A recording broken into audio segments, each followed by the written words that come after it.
¿Qué tal, amigos de la burbuja? Buenas noches y bienvenidos al viernes. Acabamos la semana, la cerramos con enjundia, con importancia, porque a nosotros nos gusta darle a los temas la importancia que se merecen y nos gusta tratarlos con el mayor rigor posible. Y creo que estamos en un momento de la historia en la que es de obligada reacción para poder acabar con los males que nos acontecen. Porque son muchos los enemigos, están muy fuertes y de alguna manera tenemos que pararles. Vamos a hablar de historia, vamos a hablar de principios, vamos a hablar de realidades, de hechos, no de elucubraciones, no de ensoñaciones, no de imaginaciones, como a veces algunos tienen en demasía.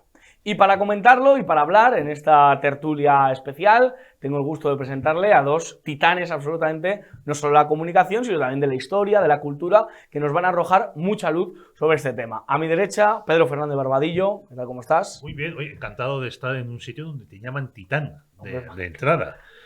Así que a ver si nos seguimos mereciendo el calificativo cuando acabe el programa. Seguro. En los comentarios las personas pues, os llamarán titán y las señoras, pues a saber. Sí, y dioses del Olimpo. Dioses del Olimpo, efectivamente. Oye, y te felicito por hacer un programa sobre, como has dicho, historia y principios, cuando tantísimos programas de tantísimos pestiños de presentadores de estrellas de la comunicación que deberían haberse jubilado, yo creo que hace 50 años, algunos no deberían ni haber cogido el micrófono, están pendientes de lo último que ha dicho Feijóo, de si Felipe González ha levantado una ceja cuando ha mencionado a Sánchez, de si Puigdemont se ha peinado con flequillo, sin flequillo, y de si Sánchez levanta más la sonrisa o no. O sea, es que esta es el debate político, esta es la actualidad que se da a millones de españoles. Este es el nivel. Pues vamos a entrar con profundidad. A mi izquierda tengo a Luis Sánchez de Movellán. ¿Qué tal, cómo estás? Muchas gracias, Josué, por tu invitación. Siempre es un placer estar en tus programas. Claro, claro que sí. Pues vamos a empezar. Voy a lanzar una pregunta genérica y luego entramos a las peculiaridades. ¿Tiene derecho Cataluña a independizarse de España? ¿Tiene razones históricas para tener esa oportunidad, Pedro? Que hablamos de Cataluña como si fuese una señora. Una señora parece ser que de bastante mal humor y que ni se digna hablar con sus empleados y su voluntad la interpretan, tienen el detalle de comunicárnosla a los demás, pues esos administradores o esos empleados de cierto nivel, pues que se llaman Artur Mas, que se llaman Puigdemont, que se llaman Gabriel Rufián, que te dicen Cataluña quiere, Cataluña demanda, Cataluña exige. Oye, porque no nos presentan de una vez por todas a esa doña Cataluña y que hable ella en su nombre. Esto quiero decir que lo primero es que no se habla de personas. Cuando se habla de derechos colectivos, que son un engaño, por ejemplo, todos estos, derecho al paisaje, derecho a luchar contra el cambio climático, tal, al final tiene que haber una minoría que es la que lo interpreta, la que lo reclama y, por supuesto, la que decide y, de paso, la que se llena el bolsillo. Al final, esto de Cataluña tiene derecho es... No, un grupo de catalanes que viven estupendamente, que muchos de ellos no han dado un palo al agua, o si lo hacían, se dedicaban a ser reponedores en un supermercado, hasta que descubrieron que siendo diputados se vivía mucho mejor, exigen que los demás españoles, incluidos millones de catalanes, destrocemos la nación política, la nación histórica, para que ellos se salgan con la suya. Y, de todas maneras, y anticipándonos, es que esto del derecho de autodeterminación y demás, es que es mentira. O sea, los catalanes señoritos separatistas no se quieren separar. Lo que quieren es seguir viviendo dentro de España, pero eso sí, con un estatus pues de duque en el antiguo régimen. Pero de duque de los que tenían castillo, mesnadas y derecho de pernada. Todavía hay diputados de la antigua Convergencia cobrando sueldazos de su etapa cuando fueron senadores en el 2008, en el 2004, y ahí siguen trincando y viviendo muy bien. Don Luis, su opinión. Vamos a ver, lo primero, a mí me gusta crear neologismos y jugar con el lenguaje.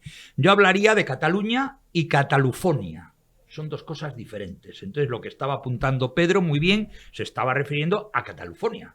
Es decir, un ente mágico que está en el imaginario de los catalufos. Los catalufos son la élite que está en estos momentos en el poder y están dando por saco, Junts, Puigdemont, Esquerra Republicana, etcétera, etcétera. Oye, dan por saco, perdona que te interrumpa, dan por saco, pero es que encima lo cobran bien, ¿eh? No, claro, dan por Hombre, saco cobrando. es que si porque esto gratis, fuese claro. eso, poner la cara gratis, Claro. no habría. Entonces, esa Cataluña que se levanta todas las mañanas, que trabaja. Yo, por ejemplo, hace 2 o 3 días veía un programa en televisión sobre el problema del arroz en la zona de Gerona y había varios agricultores que por el nombre que salía en la imagen, que eran catalanes de verdad y gerundenses de verdad, y salió el presidente de la Unión de Payasos de Girona, Unión de Campesinos de Gerona, y me resultó muy curioso. Señores con un fuerte acento catalán, acento gerundense, hablaban un español perfecto. Y como estaban hablando en televisión, y ellos no tenían ningún empacho, que no estaban en política, eran campesinos, que tenían un problema con el arroz, y el arroz basmatí que viene de la India les está jodiendo, tanto a los valencianos como a los payesos, a los campesinos catalanes, hablaban un español estupendo. Entonces yo me planteaba y me preguntaba lo siguiente: oiga, ¿cuál es el problema de la lengua? Yo tengo muchos amigos catalanes. Yo aprendí catalán veraneando en el Baix Empordà, en el Pals, en la zona de Pals, Palafrugell, concretamente, y allí aprendí catalán. No solo lo hablas en la intimidad. No, yo no hago como Aznar. Yo cuando tengo que hablar con un catalán puedo hablar catalán. Él, como habla español, suelo provocar y hablar en español, y él me responde, no hay ningún problema. Los amigos que tengo catalanes, aunque hablen catalán, y algunos de ellos de Gerona, de la zona de Baur. Entonces yo tuve que aprenderlo allí, o sea, hablando del año 78, 79, 80. Tuve que aprenderlo... Pero ¿Franco dejó gente viva que hablase catalán? Sí. Coño, pero vamos perfectamente. a ver, pero Josué, aquí es la gran noticia No, claro, de la semana. a ver, Franco es dejó gente, catalanes, que hablaban catalán, los dejó vivos. Vamos a ver, yo tengo... Se desmonta un gran mito. No, yo tengo en propiedad, que lo he comprado aquí en las ferias del libro antiguo y de ocasión, un personaje, Patufet, es un personaje de los años 40-50 en Cataluña, viene a ser como un Popeye, ¿no? En la literatura infantil. Un personaje de TVO. Que está en catalán. Editorial, no recuerdo el nombre, Gran Vía de José Antonio, que también existía en Cataluña, en Barcelona, había una Gran Vía de José Antonio, número tal, Barcelona. Es decir, se editaban libros en catalán para los niños. Patufet era el personaje. Ahora que estamos hablando de esta cuestión, os pregunto, mitos del separatismo que sean absolutamente falsos. Alguno que os venga a la cabeza que creéis que está utilizando el independentismo catalán y que sea absolutamente mentira. Pues mira, esta mañana en Twitter, la culpa es mía, que entro a discutir en Twitter y demás, ya lo confieso, pues me ha contestado un catalanista que España existe desde 1700. Pues ahí tienes uno. Porque vamos a aclararle, ¿cuándo surge España, Pedro? Pues sí, hombre, no se le puede poner una fecha, no puede ser el martes de octubre del año 387 a las 4 de la tarde. Hombre, pues no se le puede poner. Pero hombre, España como tal, como país independiente, con una conciencia y un pueblo, pues es durante la época de la monarquía visigoda. O sea, durante ese periodo, sobre todo en el momento en el que ya los visigodos se convierten al catolicismo y se unifica religiosamente a los habitantes que había en ese momento en la península ibérica, pues tenemos, o sea, una monarquía que además el rey le llaman rey de España, el Papa, el emperador romano de Oriente, Bizancio, los reyes francos se dirigen a él como rey de España. Además quitando la H y la I. O sea, ya empieza España.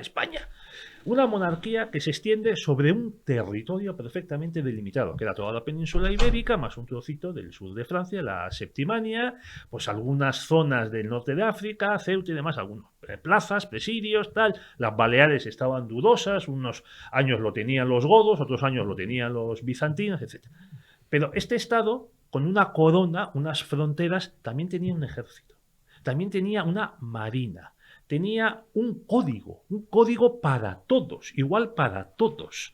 Tenía también una moneda, una hacienda, unos impuestos. Ya sabemos que es muy molesto, pero había impuestos para todos. Había también hasta una liturgia, lo que se llamaba, luego se llamó con el tiempo la liturgia mozárabe, la liturgia hispánica. Claro, entonces en aquella época, pues claro, la religión era muy importante, todos los habitantes de Hispania, todos los hispanioles, ya eran católicos y tenían su propio rito. Y así podemos seguir hablando de elementos que identifican perfectamente una nación. Hombre, hubo una polémica hace poco, salió en un periódico, pues un catedrático de historia, Fernández Só, un buen catedrático, un buen investigador por lo demás, y decía, hombre, es que la nación moderna nace en la modernidad, no nace en la edad antigua. Digo, hombre, pues sí, efectivamente, la nación moderna nace en la modernidad, no nace en el siglo IX después de Cristo. Pero eso es una simpleza. La nación moderna nace en la modernidad. Claro, no va a nacer en la antigüedad. De verdad que cada listo... Bueno, pero a lo que voy es que existía toda una base, unos fundamentos, unos atributos que hoy se atribuyen a las naciones modernas y a los estados. Hombre, por supuesto, el campesino de la Tarraconense o el ganadero de la Bética, pues no se definían ellos mismos como nosotros somos ciudadanos españoles, porque tampoco existía el concepto de ciudadanía, pero había una base que luego, durante la Reconquista, también podríamos hablar de ella, anima a la gente porque se habla de la pérdida de España. Claro, tú no puedes perder aquello que no has tenido nunca. Como hoy Hernán Cortés y Carlos V llamaron a lo que conquistó Cortés Nueva España, no lo han llamado Nuevo Estado Español. Claro. Después, claro, Cataluña siempre ha estado integrado en esta idea de España, en esta cuestión de España. Un matiz importante, el concepto Estado español es un concepto jurídico-político y administrativo, mientras que España es un concepto ontológico prepolítico. Hago la matización filosófica, claro, porque es importante. Fíjate, Pedro, yo iría más allá, porque hay una idea de la protoespaña. La idea de la protoespaña está ya en los romanos porque lo denomina Hispania. La Hispania citerior, la Hispania ulterior, la Hispania tarraconense, la Hispania tingitana, que era el norte de África, con la plaza de soberanía que tú has apuntado. De la que habla Isabel la Católica y su testamento. Claro, y de hecho es muy curioso, en el Senado romano había un grupo de presión, utilizo un concepto muy moderno, el de lobby, el de grupo de presión, que era el único que había, los hispani.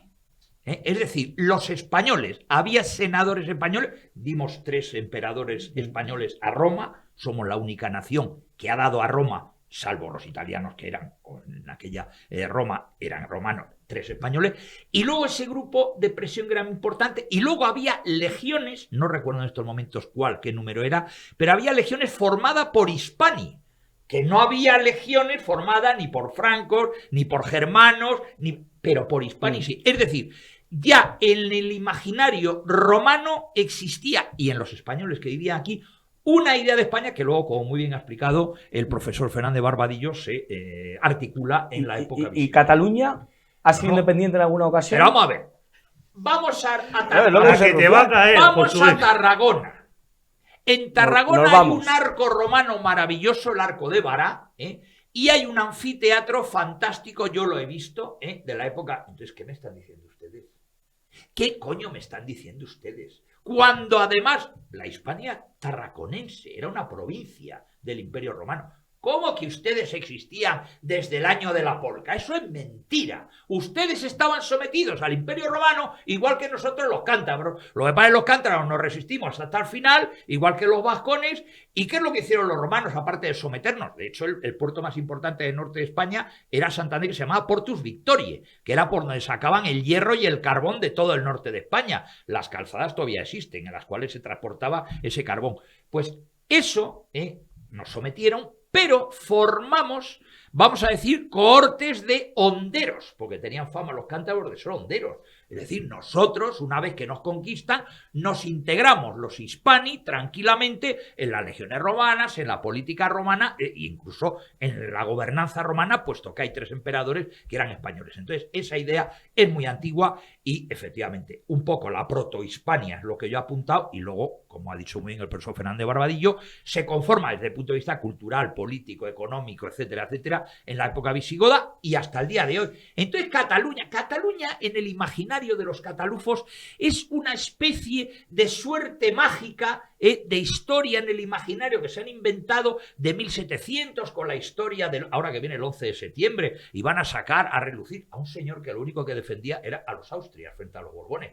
¿Cómo que defendía a Cataluña frente a...? No, eso es mentira, gordito. Acá ellos tienen que crearse como todos los movimientos románticos. Los movimientos románticos, el alemán, el italiano y el de la reina Isensa Catalana, son... Pues luego el vasco está copiado, ¿eh? El vasco está copiado, pues Sabino Policarpo de Arana y Goiri es un señor que estudia en Derecho, la carrera de Derecho en Cataluña, entonces él va a las tertulias... Un poquitín, ¿eh? Bueno, estudia un poquitín. Tampoco... Va a las tertulias y entonces escucha a Valentía Miral, a Prat de la Riba, al doctor Bartomeu Romer, todos los conceptos que tenían, que alguno de ellos era racista, como el doctor Bartolomé Romer, y lo copia y se lo lleva allí, entonces, bueno, se habla de los maquetos que bailan, no sé qué, y patatín y patatán. Entonces, todo eso son creaciones del romanticismo del siglo XIX, ni más ni menos. Antes del siglo XIX no hay movimientos románticos, por tanto los catalanes, si no hay más que ver los cuadros, las fotos y lo que todos sabemos, los catalanes luchaban, por ejemplo, contra los franceses con la barretina puesta, el timbaler del Bruc, el chavalín. Oiga, el sitio de Gerona. ¿Pero qué me está usted contando? ¿Eran catalufos los de Gerona cuando lo defienden? No, que era Álvarez de Castro, me parece que era el general que defiende Gerona. Oiga, Álvarez de Castro no era ningún catalufo enloquecido, era un general español que además, gloriosamente, se opone a los franceses y ganan en ese asedio de Gerona. Entonces, claro, todas esas historias se lo pueden creer, claro, en las escuelas de Cataluña, que llevan 3 generaciones, utilizando el concepto cronológico de Ortega, 15 años, ya estamos en 45 casi, contándoles la historia. Entonces, claro, los pobres niños catalanes pues se han creído lo que les han contado, pero eso es una mentira. Pero no es solo las escuelas. Se habla mucho del adoctrinamiento de los niños en las escuelas catalanas, las vascas, las gallegas, pero no son solo las escuelas. No, es que todo el ambiente conspira contra lo español. O sea, las televisiones, sobre todo las autonómicas, la prensa, los grupos de scouts, los grupos de montaña, las parroquias, lo que queda, o sea, en el País Vasco había grupos de estos que organizaban parroquias, sobre todo en los pueblos, de scouts, y estaba manipulado por los nacionalistas. Sí. Efectivamente, tú lo sabes, te ríes. Bueno, que tú eres de Bilbao. Señores, nos queda muy poco tiempo porque esas historias son muy reducidas, pero habrá una segunda parte. Yo os lo que prometo, esta va a ser la primera parte de esta tertulia, pero habrá una segunda parte para seguir profundizando en este asunto. Bueno, no hemos hablado de los catalanes con Franco. Claro, bueno, porque también existían catalanes con Franco. Haremos y del alcalde Porcioles, efectivamente. Haremos un capítulo de catalanes con Franco. Para acabar, un mensaje para Puigdemont. Si tuvierais 2 minutos para decirle algo y con la historia de vuestro lado, con la historia en la mano y en el corazón español, ¿qué le diríais a Carles Puigdemont si lo tuvierais enfrente? Pues, Carlas, acuérdate de tu padre y de tu abuelo, porque de tu madre y de tu abuela nos acordamos los demás. Hombre, Carles Puigdemont, 2 cosas. Primero, que vaya al peluquero, porque es una vergüenza verle con esos pelos asquerosos, que lleva 3 años con los pelos o más. Y luego, en segundo lugar, Puigdemont, vuélvete al maletero. Pues todos sabemos que salió en un maletero de España, en la mejor tradición de los servicios de inteligencia, amparado por miembros de los servicios de información de los Mossos d'Esquadra. Al maletero otra vez.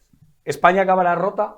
No, es muy difícil. Eso ya lo decía el canciller von Bismarck, ¿no? Que a pesar de todos los intentos, todavía estamos, ¿no? ¿España acabará rota? De nosotros depende que esa pregunta tenga la contestación no. No, pues con esa esperanza, la verdad que nos agarramos, nos aferramos, porque es que si no, pues nos pegamos un tiro como Larra. Pero no, queremos seguir defendiendo la nación española, creemos en ella, tenemos todas las razones del mundo y más para defenderla, es decir, tenemos la razón, la tenemos nosotros. Por lo tanto, vamos a defenderla, vamos a estar orgullosos de ella y no vamos a permitir que las burdas manipulaciones, que las mentiras flagrantes, que todo el articulado de catalufos, como decía Luis Sánchez de Movellán, nos pueda hacer que no estemos orgullosos de una de las naciones, sin duda, más importantes de la historia de la humanidad. Luis Sánchez de Movellán, muchísimas gracias. Muchísimas gracias, Josué, y cuando tú quieras me vuelves a invitar. Esa segunda parte queda para otro viernes. Pedro Barbadillo. Encantado, y que jóvenes como tú defiendan España y no se crean las mentiras que se lanzan desde los medios de comunicación, desde el gobierno, desde las Cortes, desde el Parlamento Nacional, demuestran que hay esperanza. Defiendo a España... Aunque no te gusta. Aunque no me guste, efectivamente, como decía aquel. Decía aquel, ¿verdad? Pues nosotros ya les digo, nos vamos, volvemos el lunes, ya lo saben, mañana cancelados, a las 6 de la tarde nos pueden ver, pero el lunes volvemos con la burbuja a las 10 de la noche. Como siempre digo, muchas gracias a Marta García, nuestra jefa técnico, y ya les digo, que no se lo cuenten porque ya se lo contamos nosotros. Alejen a los niños del televisor y aléjenles de Carles Puigdemont. Que Dios les bendiga.